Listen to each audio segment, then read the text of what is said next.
Hello everyone, this is Dheeraj Suri and I welcome you all in Dheeraj Suri classes. So today in this lecture I am discussing our lecture series of first topic of your syllabus of Intermediate Microeconomics 1 BA Economics Honors Semester 3 Delhi university. देखिए अभी यूजीसीएफ में जो नया syllabus है उसके according जो आपको पहला टॉपिक पढ़ना है वो है प्रेफरेंसेस एंड यूटिलिटी। ये आपको पढ़ना है from Serrano Feldman, Robert Serrano and Alan Feldman. इसका चैप्टर नंबर 2 पढ़ना है। यहाँ पे हमारे पास लगभग हमने इसको 19 लेक्चर्स बनाकर आपको दिए हैं इस टॉपिक के ऊपर। कौन से लेक्चर में क्या क्या टॉपिक्स हैं और कौन सा ज़्यादा इंपॉर्टेंट है कौन सा कम इंपॉर्टेंट है वो मैं आपके साथ यहाँ पे डिस्कस करने जा रहा हूँ। देखिए यहाँ दो टॉपिक्स हैं जो एक चैप्टर के अंदर कवर्ड हो रहे हैं। पहला है प्रेफरेंस और दूसरा है यूटिलिटी। तो फर्स्ट चैप्टर में हमने प्रेफरेंसेस को इंट्रोड्यूस किया है। प्रेफरेंसेस की जो अजम्पशंस हैं आपकी रीडिंग में, कंप्लीट, रिफ्लेक्सिव, ट्रांजिटिव, मोनोटोनिसिटी, वो सब अजम्पशंस हमने डिस्कस किया आपके साथ। उसके ऊपर क्वेश्चंस जो आ सकते हैं एग्जाम में वो आपके साथ डिस्कस हैं लेक्चर नंबर 1.1 में। ये 38 मिनट्स का लेक्चर है और ये काफ़ी इंपॉर्टेंट लेक्चर है क्योंकि ये जो अजम्पशंस हैं कंप्लीट, रिफ्लेक्सिव, ट्रांजिटिव, मोनोटोनिसिटी, इसके ऊपर क्वेश्चन एग्जाम में आते हैं। तो ये लेक्चर 1.1 आपको बहुत ध्यान से समझना है। इसके बाद सेकंड लेक्चर जो है it is about indifference curves. Indifference curve क्या होती हैं, उनकी शेप क्या होती है, उनकी प्रॉपर्टीज़ क्या हैं, किन अजम्पशंस पे बेस्ड हैं, वो सब यहाँ पे हमने डिस्कस किया लेक्चर नंबर 1.2 में। ये मैं ऐसा मानता हूँ ये टॉपिक ऐसा है जो ज़्यादातर आप पहले से शायद जानते होंगे। इंडिफरेंस कर्व को आप लोग पढ़कर आते हैं, सेमेस्टर 1 में ही पढ़ा था आपने कुछ तो ठीक है। तो इस बारे में कुछ नॉलेज है आपको, फिर भी इस लेक्चर को आप पढ़िएगा क्योंकि आपको बहुत कुछ नया सिखाएगा। लेक्चर नंबर 1.3 ये आपको बताता है गुड्स क्या है, इकोनॉमिक गुड्स किनको बोलते हैं, इकोनॉमिक बैड्स क्या है, इकोनॉमिक न्यूट्रल्स क्या हैं। इनमें से भी एग्जाम में क्वेश्चन आता है। देखिए मैं जिस पे राइट क्लिक मार रहा हूँ मतलब वो लेक्चर बहुत काम का है, उसमें से एग्जाम में क्वेश्चन आता है। इकोनॉमिक गुड्स, बैड्स, न्यूट्रल, वो कुछ सिचुएशन बना के देता है आपको। एक सिचुएशन बना देगा, उस सिचुएशन के बेस पे बोलेगा कि इसकी आईसी बना के बताइए। एक सिचुएशन दे देगा और बोलेगा इसके बेस पे इसकी आईसी। अब वो सामने से नहीं बोल देगा कि इकोनॉमिक बैड है, वो आपको जज करना होगा कि बैड है और उसके बेसिस पे फिर आपको आईसी बनाने को बोलेगा। ठीक है, जैसे भाई आप किसी गुड को ज़्यादा कंज्यूम नहीं करना चाहते, ज़्यादा कंज्यूम करने पे आपको नुकसान होता है। कोई ऐसा गुड है जो आपको नापसंद है, उसको कंज्यूम करने पे आपको नुकसान होता है, तो बैड हो गया, उसने बोला नहीं कि बैड है। ऐसा कुछ एग्जाम्पल बना दीजिए जहाँ पे आपको लग रहा है कि वो बैड है। तो ये सब चीज़ें 1.3 में डिस्कस्ड हैं, बहुत ध्यान से पढ़िएगा। 1.4 है about well behave preferences. ICs की वेल बिहेव होने का मतलब क्या होता है, उसकी क्या प्रॉपर्टीज़ है जब हम कह सकते हैं वेल बिहेव्ड है प्रेफरेंसेज। लेक्सिकोग्राफिक प्रेफरेंस ये जो बच्चे एम इकोनॉमिक्स एंट्रेंस एग्जाम देना चाहते हैं उनके काम आता है। ई कॉर्नर्स में एक आध बार क्वेश्चन आया हुआ है, इसका ज़्यादा क्वेश्चन इसमें से नहीं आता है, लेकिन बहुत छोटा सा लेक्चर है, 5-7 मिनट का, तो पढ़ सकते हैं इसको आप लोग। इसके बाद जो हमने अपने आप को बुकलेट दी होती है, इस बुकलेट में जो हमने थ्योरी क्वेश्चंस आपको दिए हुए हैं, वो थ्योरी क्वेश्चंस कौन से हैं जो पास्ट ईयर्स में एग्जामिनेशन में आ रखे हैं, वो सभी क्वेश्चन यहाँ पे वीडियो के अंदर सॉल्व मिलेंगे आपको। फिर प्रेफरेंस के ऊपर बेस्ड जो न्यूमेरिकल्स हैं जो पास्ट ईयर्स में एग्जाम में आए हुए हैं वो सब यहाँ पे आपको सॉल्व मिलेंगे 1.7 में।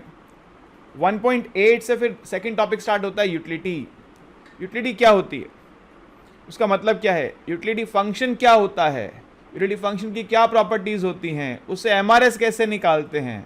ठीक है, यहाँ वेल बिहेव में भी एमआरएस की बात हुई थी, यहाँ थ्योरेटिकल हुई थी। यहाँ पे यूटिलिटी फंक्शन के साथ हम न्यूमेरिकली समझेंगे एमआरएस कैसे कंप्यूट करते हैं। एमआरएस का जो फॉर्मूला है mu1/mu2, वो फॉर्मूला कहाँ से आ गया, उसकी भी डेरिवेशन है यहाँ पर। ठीक है, उसके आगे उसके बेसिस पे कैसे कह सकते हैं कि आईसीज कॉन्वेक्स हैं या कनकेव हैं, उस एमआरएस के फॉर्मूले से इस बात को कैसे प्रूव किया जा सकता है, वो सब डिस्कशन यहाँ पर है 1.8 में। 1.9 में हमने पढ़ा है आपको अलग अलग तरह के utility functions, Cobb Douglas function, उसके बाद CES फंक्शन, उसके बाद जैसे परफेक्ट सब्स्टिट्यूट का फंक्शन क्या बनेगा, परफेक्ट कॉम्प्लीमेंट्स का क्या बनेगा, क्वासी लीनियर फंक्शन कैसा होता है, उन सब की क्या प्रॉपर्टीज़ हैं, उनकी आईसीज कैसी बनती हैं, उनके एमआरएस के कंडीशंस क्या हैं। ठीक है, वो सब यूटिलिटी फंक्शन 1.9 में है, इसका क्वेश्चन भी एग्जाम में आता है। 1.10 जो है इसमें आप पढ़ने वाले हैं थ्योरी क्वेश्चंस को, जो यूटिलिटी के based theory questions past years में आ रखे हैं वो सब हमने यहाँ पे डिस्कस किया आपके साथ।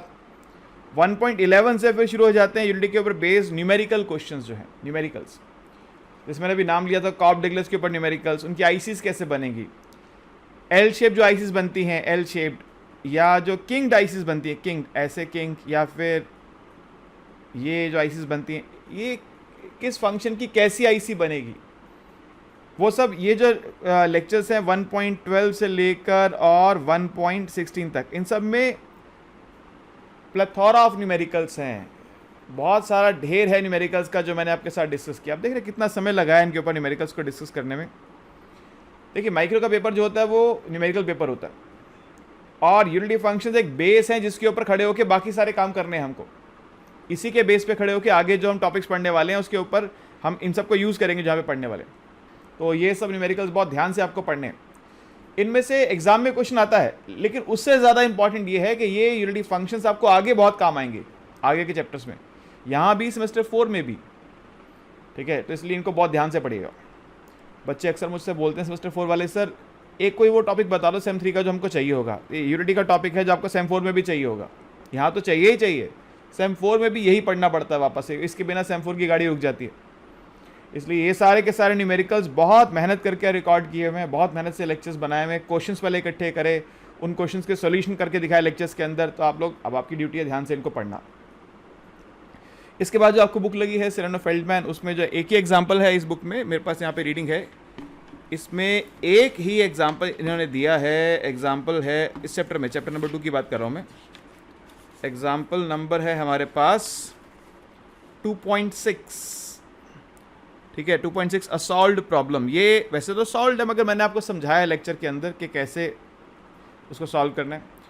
2 उसके बाद जो बैक क्वेश्चंस हैं इसके रीडिंग के एंड के जो एक्सरसाइज दी है उन सबके सॉल्यूशंस यहाँ पे करके दिए हैं आपको, ठीक है। तो इस तरह से ये लेक्चर सीरीज़ है जो करने के बाद मुझे पूरी उम्मीद है कि आपके एग्जामिनेशन में किसी तरह की कोई प्रॉब्लम नहीं आने वाली है, राइट। तो कंप्लीट मैंने डिस्कशन कर दिया। अभी चैप्टर 1 का करें, ग्रेजुअली आगे जाते हुए बताऊंगा। 571 मिनट्स के ऑलमोस्ट ये लेक्चर्स हैं, 571 मिनट्स, 9 घंटे से ज़्यादा के लेक्चर्स हैं ऑलमोस्ट। तो इनको कर लीजिए, और कोई अगर इशू रहता है तो डाउट सेशन में आइए, डिस्कस कीजिए, ठीक है जी। Okay, thank you.